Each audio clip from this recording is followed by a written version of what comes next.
I'm Sarah Wiley. I'm the Communications and Project Manager in Radiation Oncology at the Mass General Cancer Center. I'm Nguyen. I'm currently an assistant mentor in the Creative Tech Studio. I was a teen at AFH for about 4 years and in the animation studio for 2. My name is Trevor and I'm the animation director at Artists for Humanity.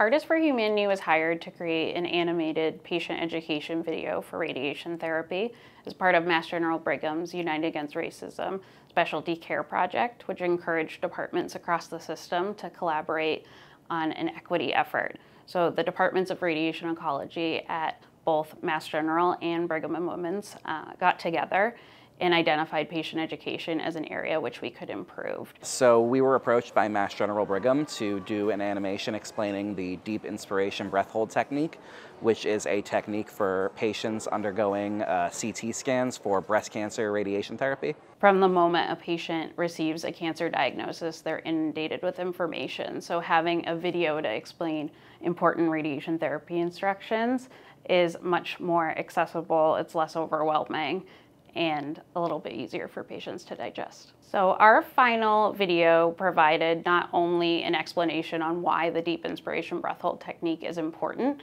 but it also gives patients a visual of what's happening with the path of radiation, and it gives them a guided practice so they can rehearse at home the breathing technique and feel more prepared for their treatment.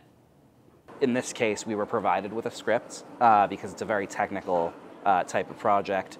And then I met with a group of my participants who brainstormed and created mood boards and storyboards based on the content that we were provided by the client. There's usually a back and forth to kind of figure out exactly the right way of conveying each concept. We then move on to the animation process, which we do primarily in Adobe After Effects.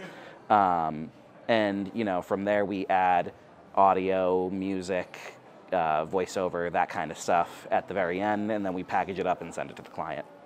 This was the first project I worked with a large team, and the first time I did a project for a hospital. We chose Artists for Humanity because they seemed like the perfect fit due to their experience with the animation and their equity efforts. So it was a great way to contribute to the community beyond just the project we were creating. Working with the mentors and mentees was a wonderful experience. As an academic medical center, we really appreciate everyone's eagerness to learn, and it was really clear that everyone was thinking of our patients every step of the way. Every project is a chance to kind of teach a team new tricks and like the basics on how to animate.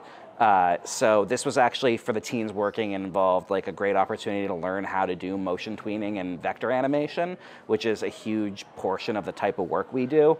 So there were a lot of really eye-opening experiences. And I remember my assistant at the time was actually having a ball doing the lung animation, which is really kind of the focal part of the animation. And I remember I was showing her how to kind of fake 3D perspective using two-dimensional images.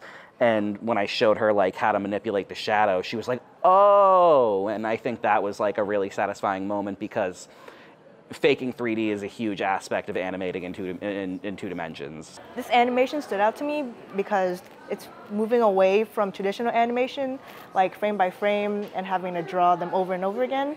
Rather, I used like After Effects and tweened the animation and the motion instead. Working with Artists for Humanity on this video was wonderful. The quality of the video is excellent. It definitely improved our patient education for this technique, and patients have loved having a guided practice that they can use at home. While working on the animation, it didn't really come to mind that it was like a huge deal until afterwards. I was treating each workday as a regular workday, but at the end, I realized how much of a big deal this project was to MGB and AFH. I hope we get another one, actually. We would love to work with Artists for Humanity again. We're actually already planning another project for patient education for prostate cancer. We've found that having an animated video that gives patients a visual of voiceover and subtitles in multiple languages is a really great addition to our patient education. We look forward to adding more.